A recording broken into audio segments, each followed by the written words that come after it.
Populasi kulit putih Amerika Serikat menurun, sementara jumlah multirasial meningkat 10%.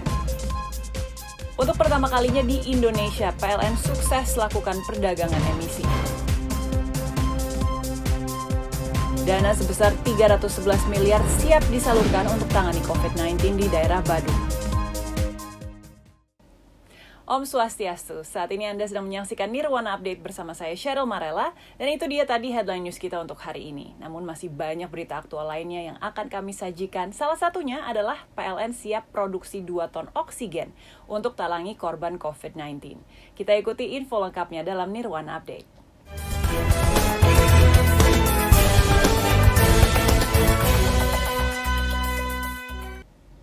Populasi kulit putih non-Hispanik di Amerika Serikat menurun ke titik terendah dalam sejarah sepanjang tahun.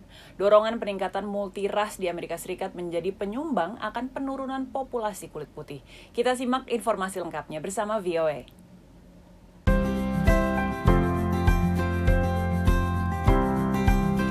Menurut Nicholas Jones, pejabat Biro Sensus Amerika Serikat, populasi Amerika Serikat sekarang lebih multirasial dan lebih beragam secara ras dan etnis dibandingkan yang pernah dihitung sebelumnya.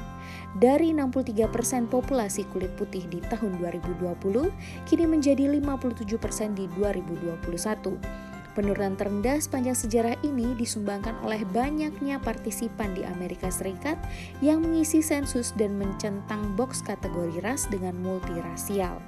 Ini sebenarnya bukan populasi kulit putih yang menyusut, tetapi banyak warga Amerika yang memilih terbuka dan memilih identitas multirasial. Kini populasi multirasial sendiri telah mencakup 10% dari total populasi Amerika Serikat.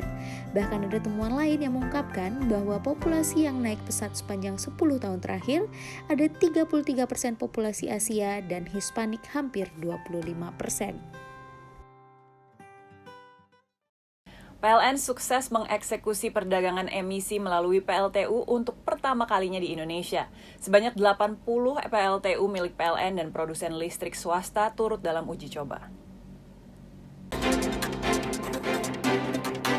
Eksekusi ini merupakan bagian dari uji coba jual beli karbon di subsektor ketenagalistrikan melalui Kementerian ESDM sejak Maret lalu hingga Agustus 2021.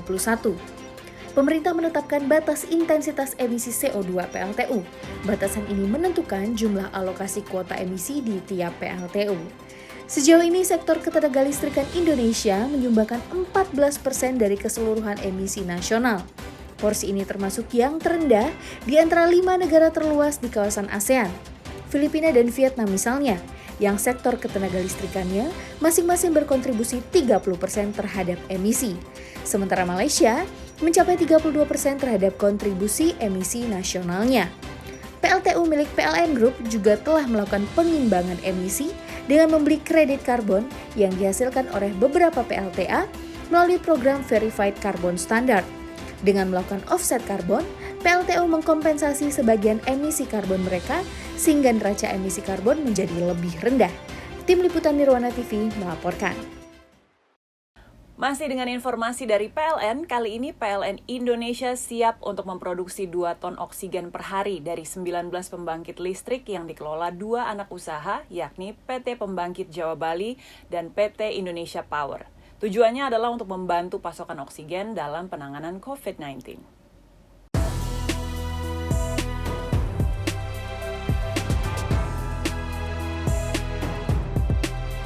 Dalam produksi oksigen ini, PLN memanfaatkan oksigen yang awalnya dibuang ke udara bebas pada sistem pendingin pembangkit menjadi oksigen medis murni.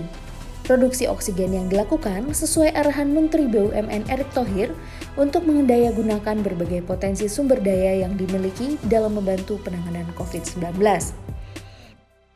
Tentunya untuk melaksanakan perintah Bapak Menteri terdapat banyak kendala teknis. Namun, alhamdulillah rekan-rekan insan PLN berhasil berinovasi menjawab tantangan tersebut hari ini di PLTGU Muara Karang.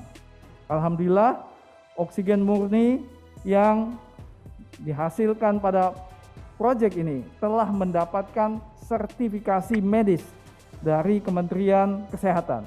Artinya, oksigen medis murni ini sudah lulus uji dan bisa dimanfaatkan oleh rumah sakit penanganan COVID-19 untuk menyelamatkan yang saat ini sakit pada saat krisis ketersediaan oksigen medis. Produksi oksigen PLTGU Muara Karang dapat memenuhi kebutuhan rumah sakit yang membutuhkan sekitar 30 meter kubik per hari. Ditambah lagi, ada 7 unit pembangkitan lagi yang dalam pembangunan pengelolaan PJB yang berpotensi menghasilkan oksigen.